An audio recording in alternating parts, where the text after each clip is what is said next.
নবীকে আল্লাহ আগে বানিয়েছে। এই যুবকেরা তরুণীরা কিতাবের মধ্যে দেখতে পেয়ে গেছে আল্লাহ পাক একটা সেমিনার করেছিল, রুহে জগতে আমাকে আপনাকে ডেকেছিল, সবাইকে বলেছিল আলাস্তু বিরাব্বিকুম, আমরা সবাই বলেছিলাম ক্বালু বালা। এই যুবকেরা আমাদেরকে নিয়ে আল্লাহ একটা সেমিনার করেছিল, আমার হাবিবের কথাটাও বলা হয়েছিল। হাদিসের মধ্যে পাওয়া গেছে আর একটা সেমিনার আলোচনা আল্লাহ বানিয়েছিল। এই আলোচনার সময় কারা কারা ছিল? সমস্ত নবী আলাইহিমুস সালামেরা ওই আলোচনার সময় ছিল। ওই সময় আমার হাবিবের বিষয়ে আমার আল্লাহ দুটো কথা জানিয়েছিল। ও আমার পয়গম্বর আলাইহিমুস সালামেরা, আমি আপনাদেরকে দুটো কথা বলি।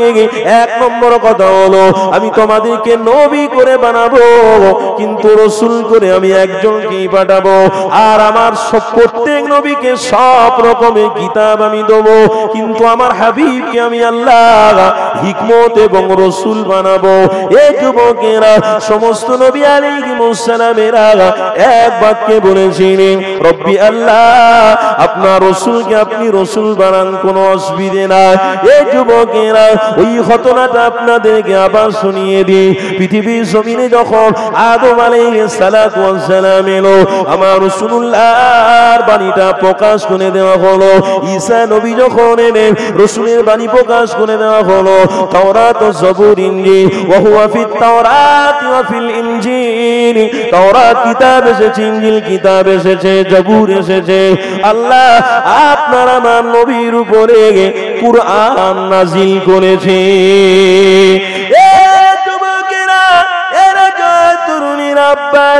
আল্লাহ নবী আলাইহিস সালামরা দুনিয়ায় আসতে লেগেছে, এমন করে মুসা আলাইহিস সালামের উপরে তাওরাত নাজিল আল্লাহ করেছিল। ওই তাওরাতের ভিতরে আমার নবী পাকের নাম বারবার আল্লাহ দিয়েছে। হযরত মুসা নবী আল্লাহর সঙ্গে দেখা করতে তুর পাহাড়ে গেলেন। ওই তুর পাহাড়ে গিয়ে আল্লাহকে জিজ্ঞাসা করতে নিয়েছে, ইয়া রাব্বি আল্লাহ, তাওরাতের মধ্যে রাসূলুল্লাহ নাম বারে বারে এসেছে, কারণটা কি আপনি বলে দেন। আল্লাহ পাক জানাতে লেগেছে, আমার মুসা পয়গম্বর শোনো, আমি আল্লাহ সমস্ত পয়গম্বরকে আমি আল্লাহ নবী করে বানিয়েছি, কিন্তু একজনকে রাসূল করে বানিয়েছি, তিনি অন্য কেউ নয়, তিনি হলেন মুহাম্মাদুর রাসূলুল্লাহ। আরো জোরে বলুন। ইব্রাহিম নাম কি? খলিলুল্লাহ। মুসা বলুন বলুন, মুসা কালিমুল্লাহ, ইব্রাহিম খলিলুল্লাহ, আদম সফিউল্লাহ, ঈসা রূহুল্লাহ, নূহ জবিউল্লাহ। প্রত্যেকের সঙ্গে কিন্তু রসুল নেই, নাম আছে। আর লা ইলাহা ইল্লাল্লাহ মুহাম্মাদটা হলে হতো রাসূলুল্লাহ। জোরে বল। কি খুশি আমরা, কি আনন্দ যে আমার রসুল পেয়েছি। আমার রসুল পেয়ে আমরা গর্বিত, আমরা আনন্দিত। বলুন বা আমার বাপেরা ভাইয়েরা, বুকে হাত দিয়ে ইমানি মাহফিলে আসতে পেরে আপনারা ধন্য না ধন্য নয়? বুকে হাত দিয়ে বলুন, ইমানি মাহফিলে এসে ভালো লাগছে? রসুলের কথা শুনে ভালো লাগছে? যার ভিতরে রসুলের মায়া থাকবে, ভালোবাসা থাকবে, প্রেম থাকবে, অবশ্যই তার ভালো লাগবে। আর যার ভিতরে রসুল নেই, অর্থ আছে, কোনো দিন রসুলের কথা শুনে মজা পাবে না, কোনো দিন মজা পাবে না। বাবেরা, নওজোয়ান তরুণেরা, এ নবী পাকের উম্মত উম্মতিরা, আসো যে আলোচনা করছিলাম, ওই আলোচনার দিকে আবার ফিরে যান। হযরত মুসা নবীকে আমার আল্লাহ পাক জানাতে লেগেছে, এ মুসা রে, আমি আমার হাবিবকে রাসূল করে বানিয়েছি, একজনকে আমি নবী বানিয়েছি, রাসূল বানিয়েছি। তোমরা সবাই হলে আমার নবী, তোমরা সবাই হলে আমার পক্ষ থেকে পয়গম্বর মেসেজ দায়ক দেবে, কিন্তু আমার রাসূলুল্লাহকে আমি আল্লাহ সব থেকে বড় মাকাম পূর্ণ নবী বানিয়েছি। এ যুবকেরা তরুণীরা, হযরত মুসা নবীকে আল্লাহ পাক জানিয়ে দিল। আমার আল্লাহ আরো মুসাকে জানাতে লেগেছে আমার হাবিবকে কতটা ভালোবাসি রে মুসা, কুনতুম খায়রা উম্মাহ, আমার হাবিবকে এতটা ভালোবাসি মুসা, আমার হাবিবের খাতিরে আমার রাসূলের উম্মতদেরকে আমি অনেক ভালোবাসি, অনেক মাকাম আমি আল্লাহ দান করব, তাদেরকে আমি অনেক ভালোবাসবো। আমার রাসূলুল্লাহকে এমন একটা পাওয়ার শক্তি আমি আল্লাহ দেব, কিয়ামতের দিনে ইশারা করতে থাকবে আমার বান্দা, আমার বান্দি, আমার নবীর প্রেমিকেরা, আমি আল্লাহ আমার জান্নাতে চলে যাবে। এ যুবকেরা, তরুণীরা, হযরত মুসা আলাইহিস সালামকে আল্লাহ পাক জানাতে লেগেছে নবীর পক্ষবাদী নিয়ে আমার হাবিবকে আমি আল্লাহ এত ভালোবাসি। এ মুসা রে, আমার হাবিবকে আমি আল্লাহ এতটা ভালোবাসি, আমি আল্লাহ পাক আমার হাবিবকে ৭ম আসমান ভ্রমণ করিয়ে নিয়ে আমি আল্লাহ পাক আমার পাশে বসিয়ে বসিয়ে বসিয়ে ৭০,০০০ পর্দা তুলে ডাইরেক্ট দিদার দিয়ে দেবো। এ যুবকেরা, আল্লাহ হযরত মুসাকে আমার নবী পাকের পক্ষবাদী নিয়ে কথা বলতে লেগেছে। হযরত মুসা আলাইহিস সালাম বলল, রব্বি আল্লাহ পাক আপনার হাবিবকে আপনার রাসূলকে এত ভালোবাসেন, ইয়া রব্বি আল্লাহ পাক, তবে আপনার হাবিবের উম্মতকে আপনি ভালোবাসবেন বলছেন, আপনি অনেক প্রেয়ার করেন, ভালোবাসেন। ও রব্বি আল্লাহ, আমার বড় ইচ্ছা আমি আপনার নবীর উম্মতদেরকে একটুখানি দেখতে চাই। আল্লাহ ওই সময় মুসা নবীকে জানিয়েছিলেন, এ মুসা রে, আমার হাবিবের উম্মতকে এখন দেখতে পাবে না, আমার হাবিবের উম্মতকে আমি স্পেশাল করে শেষে পাঠাবো। আমার হাবিবের উম্মতেরা গুরুত্বপূর্ণ জায়গায় আমি তাদের ঘরে রেখে দিয়েছি, তারা গুরুত্বপূর্ণ জায়গায় রয়েছে। যেমন আপনার আমার কাছে গুরুত্বপূর্ণ হলো সোনা, যেমন আপনার আমার কাছে গুরুত্ব হলো গাড়ি, যেমন আপনার আমার কাছে গুরুত্ব হলো টাকা।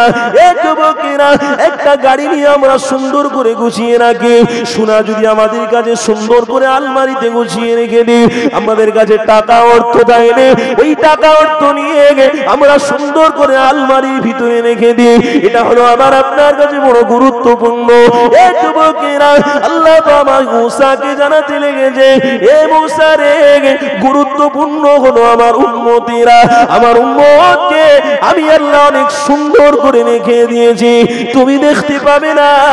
ওই সময় মুসা নবী জানিয়েছিলেন, ও রব্বি আল্লাহ পাক, আমি আমার উম্মত উম্মতিকে আপনার হাবিবের উম্মত উম্মতিকে দেখতে পেলাম না যখন, রব্বুল আলামিন আল্লাহ একটু অন্তত আপনি কথাটা শোনান, আমি মুসা উম্মতকে কেমন আপনি মর্যাদা দিয়েছেন, কথাটা একটুখানি শুনলে আমি মুসা বড় খুশি হতাম।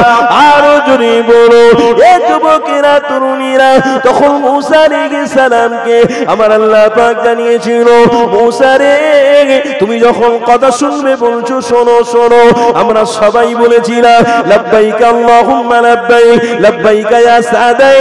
এই কথাটা যখন বেরোলো, হযরত মুসা নবী তখন বলছে, ও রব্বি আল্লাহ, কথাটা শুনে আমার অন্তর বড় খুশি হয়ে গেছে। আমার আল্লাহ মুসাকে জানিয়েছিল, এ মুসা রে, তুমি কথাটা শুনে তোমার দিল ভরে গেছে, আমি আল্লাহ এটাও তোমাকে জানিয়ে রাখলাম। এ মুসা, আমার নবীর প্রেমিক উম্মত যখন লাব্বাইক আল্লাহুম্মা লাব্বাইক বলেছে, এই লাব্বাইকের ধ্বনি আমি আল্লাহ আজ থেকে কবুল করে নিয়ে আমার কাবা বাইতুল্লাহতে যতরা সবাই হাজিরা এসে তওয়াফ করবে, এই লাব্বাইক আল্লাহুম্মা লাব্বাইক, লাব্বাইক লা শারীকা লাক লাব্বাইক, ইন্নাল হামদা ওয়ান নি'মাতা লাকা ওয়াল মুলক, এই কথাটাকে আমি আল্লাহ আজ থেকে বরাদ্দ কবুল করে নিলাম। আর জোরে বলুন, শিগো আপনাদের কষ্ট হচ্ছে নাকি বাপ? পিছনের বাবাজিরা বলুন না, কষ্ট হচ্ছে?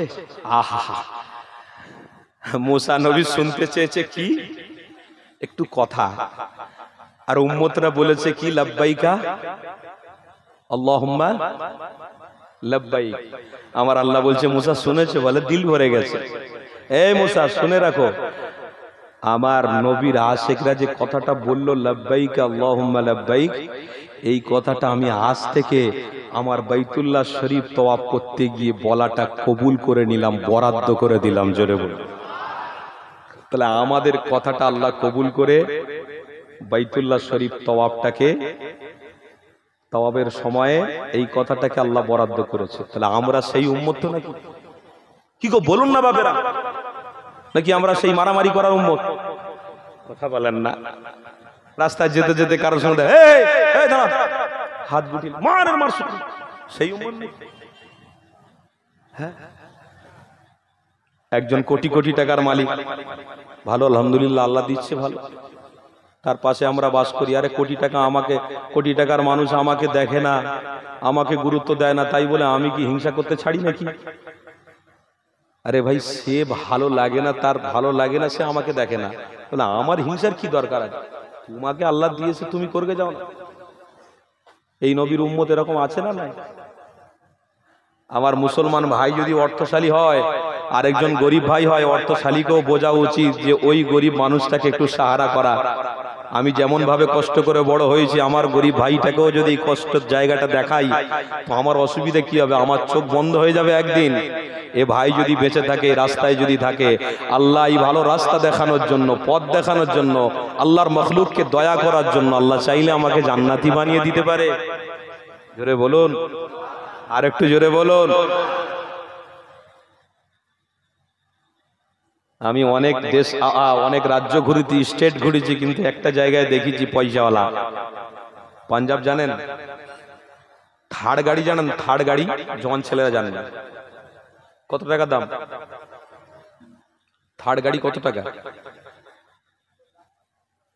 1 কোটি টাকা পর্যন্ত আছে তো। আমি রাজস্থানেও দেখতে পাইনি বেশি, দিল্লিতেও দেখতে পাইনি, হরিয়ানাতেও দেখতে পাইনি, পাঞ্জাবে বেশি দেখেছি।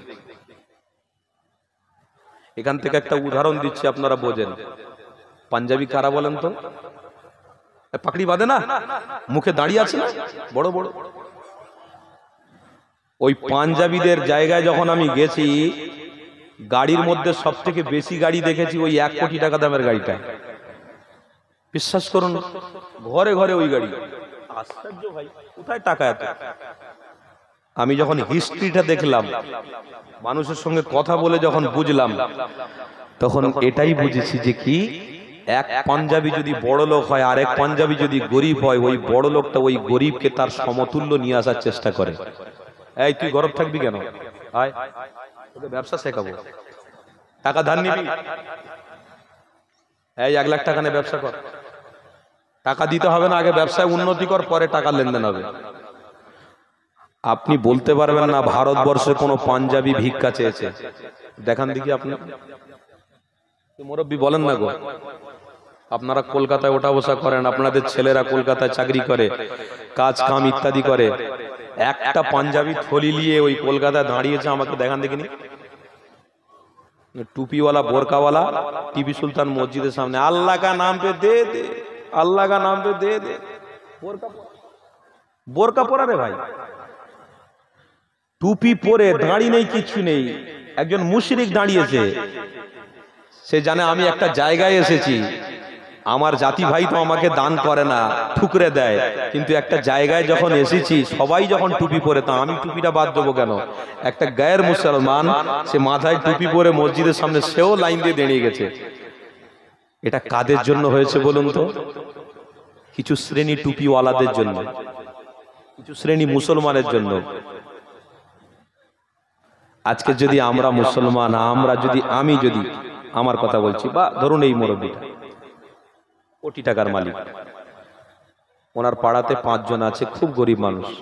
এই বাবু শোনো তো, 10 লাখ টাকা দিচ্ছি, 10 জন নিয়ে নাও, নিয়ে একটা ব্যবসা করে দিচ্ছি, ওখানটা গিয়ে দোকানদারি করবে। ওরে বাপ, সে ব্যবসা করতে গিয়ে গাঁজা মদ সব খেয়ে উড়ি ঘরে। কথা ঠিক না ভুল বলছি? না আপনাদের কষ্ট হচ্ছে নাকি? 10 লাখ টাকা দিল, এরকম মুসলমান আছে রে ভাই, দিল, দোকানও দিল, সব করে দিল। বলে কি ব্যবসা করতে হবে? বলে সোনাগুলোটা তোর কাছে পাহারা দিবি, আর ক্যাশে বসে থাকবি, লোক আসলে টাকাটা নিবি আর মাল দিবি, এইটাই দায়িত্ব। জুম্মা 8 দিন না চাকরি করতে করতে সেখান থেকে 1 ভরি সোনা নিয়ে ঘর। তার মানে বুঝলাম কি, আমাদের ভিতরে লোভ বেশি। কি গো, কথা শুনছেন তো আব্বা? কি বেশি আছে আমাদের ভিতরে? লোভ বেশি। তার মানে আমরা একদিনে সব খেয়ে নেবো। আরে ভাই, একটা গাছ হচ্ছে, ওই গাছে ফল ধরেছে, ওই ফলগুলো তুমি একদিনে খেও না, একটা আজকের পাড়ো, কালকের একটা পাড়ো, পরশু একটা পাড়ো, প্রত্যেক দিন একটা একটা একটা একটা করে ফল পেড়ে পেড়ে খাও। দেখবে ওই গাছটাও বাঁচবে, তোমার পেটও বাঁচবে, তুমিও শান্তিতে থাকবে, ও গাছও শান্তিতে থাকবে। একদিনে ফল পাড়তে গিয়ে সব ফল যখন পাড়তে গেছে, 10-5 জন গাছে উঠে গিয়ে গাছেরও দোবার শেষ করে দিয়েছে আর ফলেরও দোবার শেষ করে দিয়েছে। তাহলে গাছও মৃত আর ফল যেগুলো হলো সেগুলো এই পর্যন্ত স্টপ, আর ফল হবে না। এই রকম করলে ঈমানদার কোনোদিন জান্নাতে যেতে পারবে না। ঈমানদার যদি হও, মুহাম্মদ রাসূলের প্রেমিক যদি হও, তো আবু বকর সিদ্দিককে অনুসরণ করো, উমর ফারুককে অনুসরণ করো, হযরতে জাবের রাদিয়াল্লাহু তাআলা আনহুকে অনুসরণ করো, হযরতে আব্দুল্লাহ ইবনে জুবায়েরকে অনুসরণ করো, হযরতে উসমানে গনিকে অনুসরণ করো। যে উসমানে গনি আমার রাসূলকে প্রেম করে সব বিলীন করেছে, কিন্তু নীতি ঠিক রেখেছে। কি? আমার রাসূলকে প্রেম করি ঠিক আছে, কিন্তু আমার রাসূলের জন্য সব বিলীন করে দেব। ঈমান কিন্তু ঈমানের জায়গায় থাকবে। জোরে বলল। ভিখারি হয়েছে তো কি হয়েছে? চুরি কারোর কাছে? আমি সব আমার রাসূলকে দিয়ে ভিখারি হয়ে যাব? তো আমি তো সত্যি তো ভিখারি, আমি সত্যি তো গরিব। এসেছি খালি হাতে, যাবো তো খালি হাতে। কি থাকবে? কার জন্য রেখে যাবো? ছেলে, মেয়ে? হায় হায়, শুধু চোখটা বন্ধ হওয়ার অপেক্ষা। আল্লাহর কসম বলছি, 5 লাখ টাকা যদি আলমারি থাকে, ওরা শুনেছে, মাটিটা দিয়েছে, আলমারি খুলে ভাই ভাই মারামারি শুরু করে দেবে। এই বাপ বলেছিল 3 লাখ টাকা আমাকে দিতে বলেছে, মেরে হলো একদম, একদম মেরে হলো, জানে মেরে হলো, 3 লাখ টাকা দে। মেজো ভাই ছোট ভাই সব খামোশ, বড় ভাই সব নিয়ে চলে গেল। না তো বড় ভাই মেজো ভাই খামোশ চুপ, ছোট ভাই টাকা নিয়ে চলে গেল। লাভ কি হলো? বাপ গচ্ছিত করে রেখে গেছে, এটাই লাভ। মানে বাপের পাওনা কিচ্ছু না, বাপ কষ্ট করে গেছে, ওটাই বাপের পাওনা ছিল। কোনোদিন মুখ ফিরে কবরে দোয়াই করতে যায় না, দোয়া পর্যন্ত করে না। মসজিদে গিয়ে নামাজ পড়তে যাবে না তো দোয়া কখন করবে? ইমানি মাহফিলে বসে না তো দোয়া কখন করবে? দুঃখ লাগে, কষ্ট লাগে, আফসোস, আমরা মুমিন মুত্তাকি মুসলমান। ভিখারি হতে যাবেন না, হাত কারোর কাছে পাতবেন না। পাতবেন কার কাছে? কার কাছে? চেষ্টা করতে হবে, চেষ্টা করুন। সহজে বড়লোক হওয়ার চেষ্টা করবেন না। সহজে আমল করে কি বলেন, মানে মনে করেন যে কম আমলে বেশি সওয়াব অর্জন করব, এই আশা কোনোদিন করতে যাবেন না। কেন এখন করে সব বেরিয়েছে না, মোবাইলে শুনছি তো, বিশাল বড় বক্তা, ইন্টারন্যাশনাল বক্তা, কথা বলতে বলতে বলতে বলতে মুখ ফুসকে বলছে 1,24,000 পয়গম্বর সব ইহুদি ছিল। জোরে বলুন নাউজুবিল্লাহ, জোরে বলুন নাউজুবিল্লাহ। বলে কি দরকার আছে সুন্নত পড়ার, নফল পড়ার? শুধু ফরজটা পড়বি আর ঘরে যাবি আর কাজ করবি, কিচ্ছু দরকার নেই। তার মানে কম আমল বেশি সওয়াব, কম আমল বেশি সওয়াব, কম ইনকাম বেশি খাবো। কোনোদিন হতে পারে বাপ? এই বলেন না, হতে পারে কোনোদিন? আপনি মাহফিলে বসবেন না, আপনি মাহফিলে বসবেন না, আপনি বলছেন আল্লাহ জান্নাতে যাব। আরে আপনি জানেন এই গ্রামে একটা মাহফিল যে হচ্ছে, এটা নাজাতের ওসিলা হয়ে যেতে পারে আপনাদের জন্য। তাই মাহফিল যখন হচ্ছে, আমার কর্তব্য, নৈতিক দায়িত্ব মাহফিলে আমাকে এসে বসা। যদি বসি, আল্লাহ চাইলে মাহফিল কবুল হবে, তার সাথে আমিও কবুল হয়ে যাব, আল্লাহ জান্নাতি বানিয়ে দেবে। চেষ্টা করবেন না জান্নাতে যাবেন, অত সোজা। শুধু ওয়াজ শুনে শুনে মোবাইলে জান্নাতে চলে যাবেন? মোবাইলে ওয়াজ শুনছেন যারা, বলে দিই সাবধানে শুনবেন। হ্যাঁ, টাল বাহানার দিন এসেছে, উল্টো পাল্টা ফতোয়া বেরোচ্ছে, সহজে ঈমান নষ্ট হয়ে যাচ্ছে। সাবধানতা অবলম্বন করুন। ওয়াজ শোনার যদি নেশা থাকে, একান্ত ইচ্ছে হয়, পয়সা খরচা করে একটা মাহফিল করুন, করে হুজুর কেবলা, ভালো পীর সাহেব হুজুর কেবলা, আমার মুজাদ্দেদ জামানের আওলাদরা রয়েছে, আওলাদের আরো আলেমরা রয়েছে, এজাজাত দিলে তাদের নিয়ে এসে আপনারা বসে বসে দিল খুলে ওয়াজ শুনুন। কেন? আমরা যে ওয়াজ করছি কিতাব দেখে এসে 2-4টে কথা বলছি, বেনিয়ে কথা বলার কোনো দরকার নেই। আর না হলে এই রকম ওয়াজ শুনবেন না। ওমান সাতারা মুসলিমান সাতারাল্লাহু ফিদ দুনিয়া ওয়াল আখিরাহ। তুমি একটা মোবাইলে একটা হুজুরের ওয়াজ শুনে ফ্যান্ড হয়ে গিয়েছো, আর এই সমস্ত ইমানি মাহফিলগুলো তোমার কাছে কোনো গুরুত্ব নয়, এটাই তুমি লাভবান জীবনে হতে পারবে না। কেন? যে কথাটা বললো মোবাইলে, ওটাকে কাটিংও করা যায়, ওটাকে কাটিং করে বসিয়ে দেওয়া যায়, ওতে আপনার ঈমান চলে যাবে। কিন্তু প্রকাশ্য বসে বসে ঈমানি মাহফিলে ওয়াজ শুনলে, দরুদ পড়লে এটা কাটিং হয় না, আল্লাহর রহমত বর্ষিত হয়, সওয়াব দেওয়া হয়। আরো জোরে বলো দরুদ শরীফ, আল্লাহুম্মা সাল্লি আলা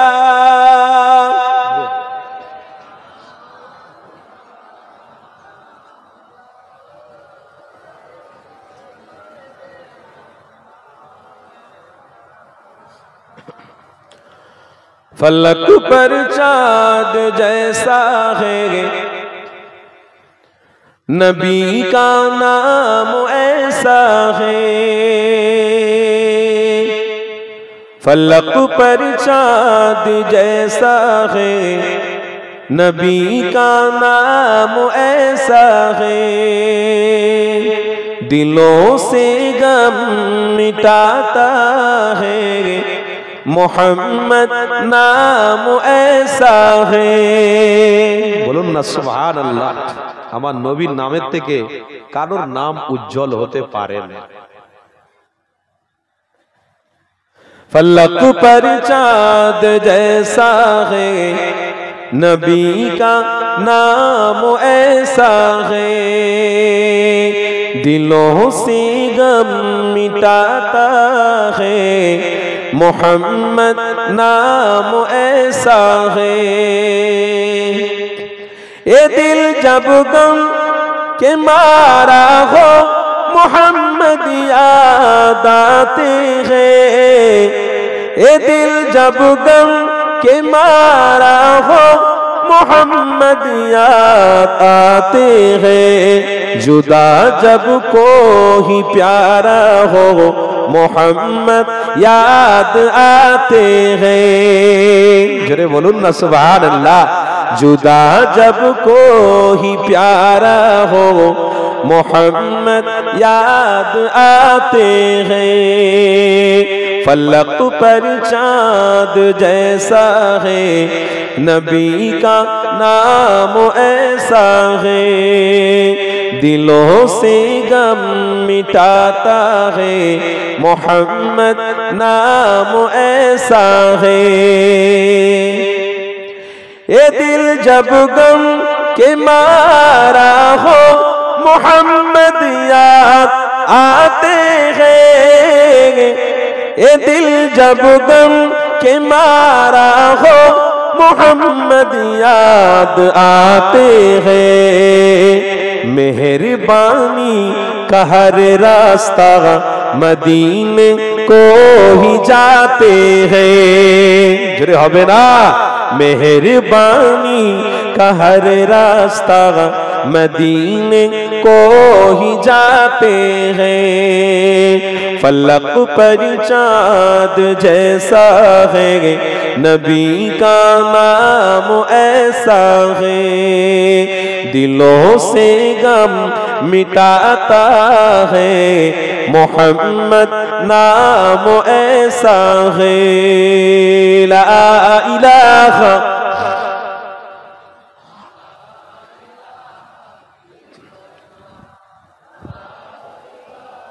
इल्लल्लाह, ला इलाहा इल्लल्लाह मुहम्मदुर रसूलुल्लाह। अल्लाहुम्मा सल्ली अला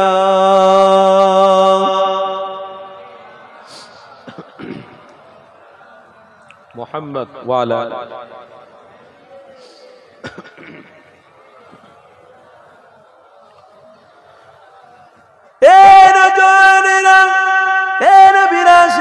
শুনো, আল্লাহ নবী নবীকে আল্লাহ কি বড় মাকামে নবী বানিয়েছে, কি বড় মর্যাদাপূর্ণ নবী বানিয়েছে।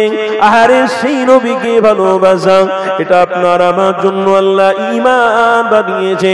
খবরদার আমার রাসূলুল্লাহকে ভুলে যাওয়া যাবে না, কোনো স্বার্থই ভুলে দেওয়া যাবে না, কোনো পয়সার লোভে পড়ে আমার হাবিবুল্লাহকে কোনোদিন ভুলে যাবেন না।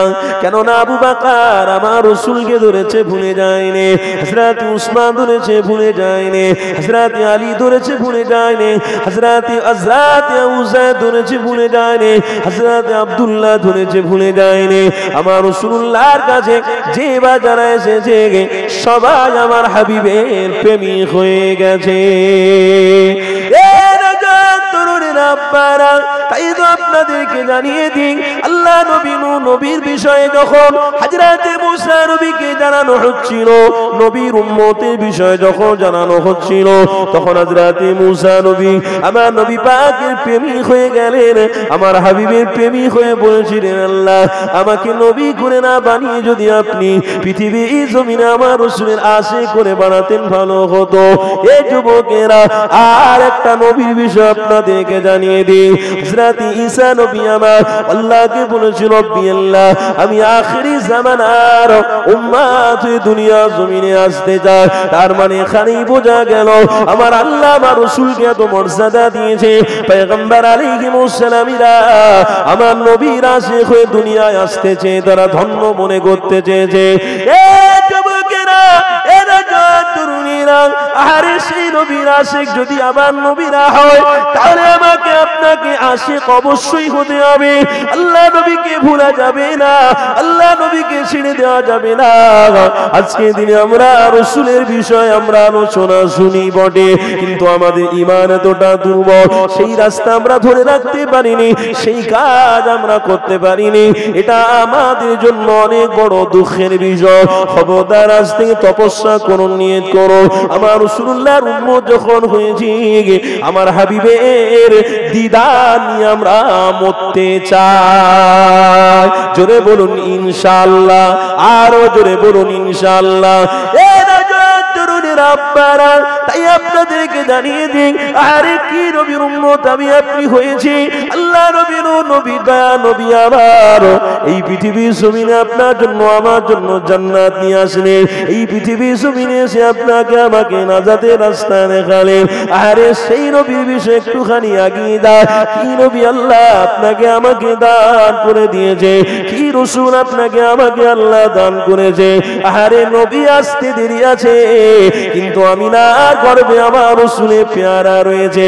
আরে সেই নবী আমিনার গর্ভে, আমিনা যখন বাইরে হাঁটাফেরা চলাফেরা করত, মক্কা জমিনের মেয়েরা, মক্কা জমিনের মানুষেরা আমিনার এত সুগন্ধ, ওই খুশবুতে সবাই আমিনাকে খারাপ বলতো। সবাই আমিনার বিষয়ে আব্দুল মুত্তালিব দাদানের কাছে সবাই গেনালি জানাতো, আপনার বৌমা বাইরে যখন বের হয় এত খুশবু বার করে কেন বের হয়, এত খুশবু মেখে কেন বাইরে যা, কি জন্য খুশবু মাখে, কেন আমিনা স্বামী দুনিয়া জমিনে না, কেন এত আনন্দ ফুর্তি করার শখ আমিনা জেগেছে। ওই মক্কা জমিনের মায়েরা বোনেরা সবাই মিলে আব্দুল মুত্তালিবের কাছে এসে নালিশ জানাতে লেগেছে, আমিনা স্বামী নাই, এত আনন্দ আমিনা কেন রয়েছে, এত খুশিতে কেন আমিনা রয়েছে। ওই সময় আব্দুল মুত্তালিব নিজের স্ত্রীকে বলতে লেগেছে, আমিনাকে জিজ্ঞাসা করার দরকার, কিন্তু আমার ছেলে আব্দুল্লাহ দুনিয়া জমিনে না, আমার বিবি আমার বৌমা একা থাকে, এই জন্য আমার বৌমাকে আমি জিজ্ঞাসা করতে অনেক কিঞ্চিত বোধ হয়, কেন আমার বৌমা অসহায়, আমার বৌমা এতিম হয়ে গেছে, যার স্বামী নেই সে এতিম, স্বামী হারা, স্ত্রী অনেকটা দুর্বল, আমি আমার বাচ্চাকে হারিয়েছি, আমার বৌমাকে সব কথা আমি বলতে পারবো না। এক তারিখে দেখতে পাওয়া যায় হযরত আব্দুল মুত্তালিবের স্ত্রী এমন সময় যখন টয়লেটে গেছে, আমিনা বাইরে গেছে টয়লেটে, আবার বাইরে থেকে আবার ভিতর থেকে যখন বাইরে এসেছে, আমিনা শাশুড়ি আম্মা যখন ওই টয়লেটের মধ্যে প্রবেশ করেছে, ওইখানে দেখতে পাওয়া যায় আমিনা আর যাওয়াতে ওই বাথরুম বা টয়লেটটা তো খুশবু হয়েছে, খুশবু হয়েছে। আমিনা আর শাশুড়ি আম্মা নিজে আবার আব্দুল মুত্তালিবকে বলতে লেগেছে, ওগো আমার স্বামী, আমি যখন গেলাম এই রকম খুশবু আমি উপলব্ধি করতে পারলাম, এই জন্য আমিনাকে একবার জিজ্ঞাসা করা যাক কোথায় থেকে এত সুন্দর খুশবু আতর ব্যবহার করে। এই যুবকেরা শোনো শোনো, আমিনার কাছে যখন এসে শাশুড়ি আম্মা জিজ্ঞাসা করতে লেগেছে, আমিনা এত এত সুন্দর খুশবু তুমি কোথায় থেকে নিয়ে এসেছো আমিনা? যদি আমাকে একটুখানি দিতে আমিনা, আমিও খুশবু মাখতাম। তবে মক্কা জমিনের সকল মানুষেরা এই সময় আমিনা তোমার বিরোধিতা করতে লেগেছে। তুমি স্বামীহারা, এমন করে তুমি খুশবু মেখো না, সবাই তোমাকে গালিগালাজ বা বড় ছোট কথা বলে। আমিনা বলছে, গো আমার শাশুড়ি মা, আমি যখন বাইরে বের হই সবাই আমার খুশবু প্রকাশ করে থাকে, কিন্তু আমিনা তখন বলছে, আম্মা জান, শুধু আমার খুশবু দেহ থেকে বেরোচ্ছে না, আমি থুতু ফেলছি, দেখো আমার থুতু থেকে ও খুশবু বেরোতে লেগেছে। আরো জোরে বলুন, কেন খুশবু বেরোবে না? দোনো জাহানের সুলতান তো পেটে রয়েছে, জোরে বলুন না সুবহানাল্লাহ। মক্কার জমিনে কিতাবের মধ্যে আছে, আমিনা যখন যেতেন পানি আনতে, মহিলারা কুয়ার সামনে দাঁড়িয়ে থাকতো। আমিনা কখন আসবে, কখন পানি আনতে আসবে? কেন আমিনা যাওয়ার সাথে সাথে আল্লাহ কুয়ার পানিটাকে আমিনার হাতের কাছে এনে দিতেন, জোরে বলুন। কেন জানেন? আমার রসুলের মা, রসুল যে গর্ভে রয়েছে, মায়ের কোনো কষ্ট না হয় এটা থেকেই প্রকাশ দেওয়া হচ্ছে। পৃথিবীর মানুষেরা, এ পৃথিবীর মানুষেরা, দেখ আমার রসুলকে আমি সম্মান করি, ভালোবাসি বলে পানিটাকে আমার রসুলের খাতিরে উঁচু করে দিয়েছি, জোরে বললো। মক্কার মায়েরা আমিনার কাছে হাত জোড়ো করতে বলল, আমিনা পানি আনতে এসেছো, তুমি সব থেকে দেরি করে যাবে আমিনা, তুমি তাড়াতাড়ি চলে যেও না, কেন তুমি যখন চলে যাও আমরা দেখেছি পানি নিচে নেমে যায়। আমিনা পানি তুলতে আমাদের বড় কষ্ট হয়, আমিনা তোমার পায়ে ধরে বলছি, হাতে ধরে বলছি, আমিনা তুমি কুয়ার সামনে যতক্ষণ দাঁড়িয়ে থাকবে পানি ততক্ষণ উপরে থাকবে। আমিনা দেখেছি তুমি দাঁড়িয়ে থাকো, আমরা সব পানি ভরে নেবো, তুমি চলে যাবে আমি চলে যাব। জোরে বলুন না সুবহানাল্লাহ। একেই বলে মুহাম্মদ রসুল। এই রসুলকে ভুলে যাবেন নাকি আপনারা? আমার আব্বারা বলুন, ভুলে যাবেন নাকি? ছেড়ে দেবেন নাকি? যতদিন বেঁচে থাকবো ততদিন রসুলকে ভালোবেসেই যাব, বলুন ইনশাআল্লাহ। এই আসমানের নিচে জমিনের উপরে কোন বাবু যদি বিরোধিতা করে তো করে গে যাক, কোন বাবু যদি মেরে ফেলে দেয় তো মেরে ফেলে দিগে যাক, কিন্তু রসুলের প্রেম দিলে নিয়ে জন্মেছি, আমরা রসুলের প্রেম নিয়ে দিদার পেতে পেতে মরবো, বলুন ইনশাআল্লাহ। আরো জোরে বলুন ইনশাআল্লাহ। এই প্রতিজ্ঞাবদ্ধ আমাদের যদি থাকে তাহলে কিন্তু আমরা কামিয়াবি হব, না হয় কিন্তু কামিয়াবি হতে পারবো না। বাবেরা, নওজোয়ান তরুণেরা, আসেন আর একটুখানি এগিয়ে যায়। আল্লাহ নবী, নবী, দয়া নবী বিষয়ে যখন কথা হচ্ছে, এ যুবকেরা, আমার নবী পাক দুনিয়া জমিনে যখন আসলেন, সমস্ত অন্ধকারকে আল্লাহ দূরে সরিয়ে দিয়ে সব পৃথিবী গোটা আল্লাহ আলোয় আলোকিত বানিয়েছিল। আরো জোরে বলুন,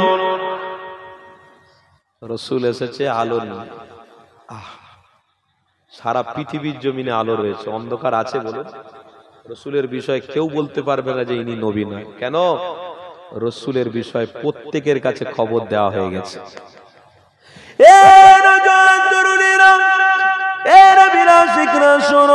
আমার নবী পাকের সাহাবী হযরতে জাবের, আল্লাহ নবী নবী দয়া নবীর সাথে সঙ্গী হয়ে তিনি সফরে বেরিয়েছেন।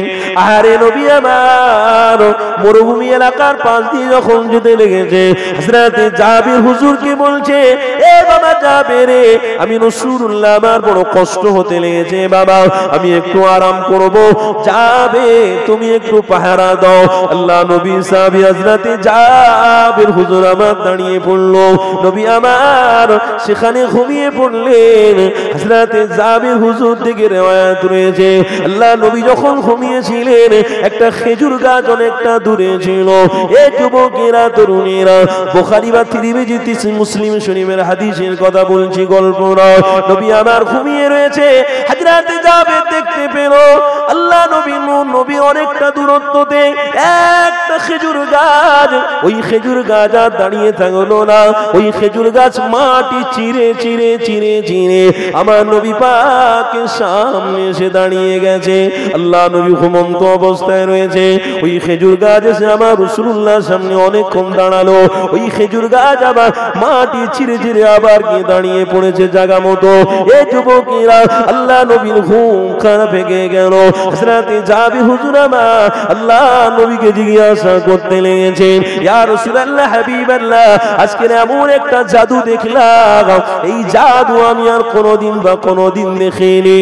এ যুবকেরা, ওই সময় আমার নবী পাক বলেছিলেন, এ বাবা জাবির, তুমি কি জাদু দেখেছো বলো। আল্লাহ নবী সাহাবী হযরতে জাবির হুজুর বলতে লাগলেন, ইয়া রাসূলুল্লাহ হাবিবাল্লাহ, জাদুটা হলো আপনার ঘুমের সময় দেখলাম অনেকটা দূরেতে একটা খেজুর গাছ ছিল, ওই খেজুর গাছ আপনার কাছে মাটিটা চিরে চিরে আসলো, অনেকক্ষণ দাঁড়িয়ে থেকে আবার জায়গা মতো চলে গেল। এটা দেখে আমি বড় বিচলিত হলাম, আমার হাবিবকে না জানিয়ে খুনি আমি ডেকে নেব, কিন্তু আল্লাহ নবী আরাম করেছে, আল্লাহ নবীকে এখন ডাকা যাবে না।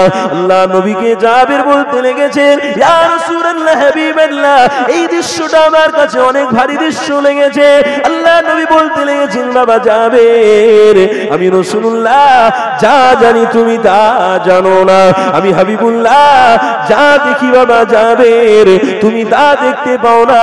ওই যে খেজুর গাছ অনেকটা দূরত্ব ছিল, আমি হাবিব যখন ঘুমিয়ে পড়েছিলাম, ওই খেজুরের গাছ আল্লাহর কাছে ফরিয়াদ করে বলেছিল, ও রব্বি আল্লাহ, আমার হাবিবকে কাছাকাছি থেকে আমি পেয়েছি, আজ আমার হাবিবের কাছে যাব, আমার হাবিবের কাছে গিয়ে আমি আমার হাবিবকে দিল ভরে দেখবো, আমার হাবিবকে আমি জান ভরে দেখবো। আপনি আমার দোয়াটা কবুল করে নেন। ওই গাছের দোয়াটা আল্লাহ কবুল করেছিল। বাবা জাবির ওই গাছ মাটিটা চিনে চিনে চিনে আমি রাসূলুল্লাহ আমার কাছে এসে দিল ভরে দেখে আবার চলে গেল। আমি গাছকে এতটাই জ্বলেছিল, ওই গাছ আমার রাসূলকে বলেছিল, ইয়া রাসূলুল্লাহ হাবিবাল্লাহ, আমি অমুক জায়গা থেকে অমুক জায়গায় এসেছি, আমার ইচ্ছে হয় আপনার জায়গাতে আমি দাঁড়িয়ে থাকি, আর আমার জায়গায় যাব না। নয় দুনিয়ার মানুষেরা বলবে এইটা জাদুকরের ব্যাপার, নয় দুনিয়ার মানুষ দেখে অবাক হয়ে যেতে পারে। তাই আল্লাহর ইশারাতে গাছ এসেছে, রাসূলের চেহারা দেখেছে, আবার জায়গা মতো চলে গেছে। হযরতে জাবির হুজুর বলতে লাগলেন, ইয়া রাসূলুল্লাহ হাবিবাল্লাহ, হুজুর ওই গাছ আপনাকে চিনতে পেরে আপনার সামনে দিদার নেওয়ার জন্য দাঁড়িয়েছিল। আজ অনেক মুশরিক বেঈমান আছে, আপনাকে গালি গালাজ পর্যন্ত করে ফেলে, তারা যদি আপনাকে চিনত তাহলে অবশ্যই আল্লাহর জান্নাতি হয়ে যেত। আরো জোরে বলুন, জান্নাতি বান্দা তো আমরা, জোরে বলুন ইনশাআল্লাহ। জান্নাতে যাওয়ার ইচ্ছা আছে না নাই? তাকবীর দেন না, নারে তাকবীর, নারে তাকবীর। জান্নাতে যাব ইনশাআল্লাহ। আমরা জাতি মুসলমান, আমাদের পিতার নাম হলো আদম আলাইহিস সালাম, আমরা আদমের পিতা। কুল্লু বানি আদম খাত্তাউন ওয়া খায়রুল খাত্তাউন আত-তাওয়াবুন। এ আদম সন্তান, তোমরা ঘাবড়িও না, জান্নাতে যাবে, তবে শর্ত হলো একটা, কি? গুনাহ করার পরে যেন তওবা করে নাও। কথা বুঝছেন তো নাকি? ওই ঈমান যেন তোমাদের মধ্যে না আসে। কি ঈমান? ইন্না মিন আশরাতিস সাআহ আন ইয়ারফাউ ইলমু ওয়া ইয়াসবুতাল জাহলু ওয়া ইশরাবাল খামরু ওয়া ইয়াজহারাজ জিনা। খবরদার, তোমরা যেন ওই ঈমানদার না হয়ে যাও যারা জিনা করছে তাদের দেখে দেখে আমিও জিনা করব, ওই রকম ঈমানদার হবে না। যারা মদ খাচ্ছে আমি তাদের দেখে মদ খাবো, ওই ঈমানদার হবেন না। প্লিজ হাত জোড়ো করে বলে যাচ্ছে, আমরা রাসূলের প্রেমিক, আমরা কারো দেখে চলি না, দেখানো রাস্তা মুহাম্মদ রাসূল। জোরে বলুন, রাস্তা দেখিয়েছে কে? রাস্তা দেখিয়েছেন কে? রাসূল। আমরা কারো দেখে চলবো না, আমরা দেখে চলবো পবিত্র কোরআন।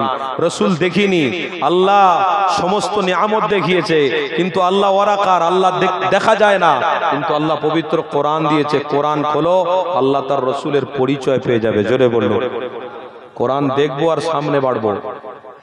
সেই ঈমানদার যেন না হই।